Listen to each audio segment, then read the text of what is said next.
ഏത് ഗുദാമലെ വീട് വീട്ടും കത്തില്ല. അയാളെ ഒന്ന് ചോദിക്കുക. ഒറ്റ മനുഷ്യന്മാരെ കാണില്ലല്ലോ.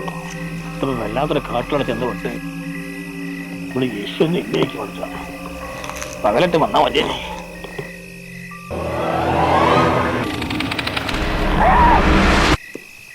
എങ്ങോട്ടായി രാത്രിയില്? ഏട്ടാ ഞാൻ ഇവിടെ മരിച്ച പേരിൽ പോവാ.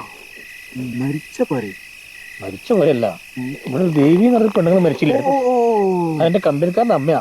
പണ്ടേ ഇറങ്ങുമ്പോ നേരെ വൈപ്പോയി. അതാ ഞാൻ കാണിച്ചു തരാം. ഇനി വഴിയറിയോ? പിന്നല്ലാതെ. ആവോ കഷ്ടപ്പെട്ടു. എതിലേ പോണ്ടേ? ഇല്ല കൂടെ പോവാം. ഓരോ വീട്ടിലേക്ക് അയക്കൂടി എനിക്ക് ശരിക്കുള്ള വഴി. അത് കൊറേ പോണം. ഇതാകുമ്പോ എളുപ്പത്തിൽ എത്താം. ആണോ? ഇതൊരു പറമ്പിക്കൂടുള്ള വഴിയാ. ആണോ? കാര്യം പോകലുണ്ടോ? ഇവിടെ ആരും പോവില്ല. പ്രേതണ്ടെന്നൊക്കെ പറയുന്നത്. ഇപ്പത്തെ കാലത്ത് ആരെയും വിശ്വസിക്കും. ഒരു വിഷയമുണ്ട്. ആ കാണുന്ന വീടാണ്.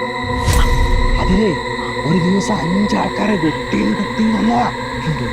അത് മാത്രല്ല, വേറൊരു സംഭവം കൂടിയുണ്ട്. ഇത് കൂടെ നടന്നു വരുന്ന ആൾക്കാരൊക്കെ വഴി പറഞ്ഞു തരാ പറഞ്ഞിട്ട് ഈ വീടിന് മുന്നേ ഒരാളെത്തിക്കും. അതില്ലാത്ത കഥകൾ ഓരോന്ന് പറഞ്ഞ് പേടിപ്പിക്കും. അത് കഴിഞ്ഞ് തിരിഞ്ഞു നോക്കുമ്പോ അയാളെ കാണൂല. അയാൾ ആരാണെന്ന് മാത്രം ആർക്കും അറിയില്ല.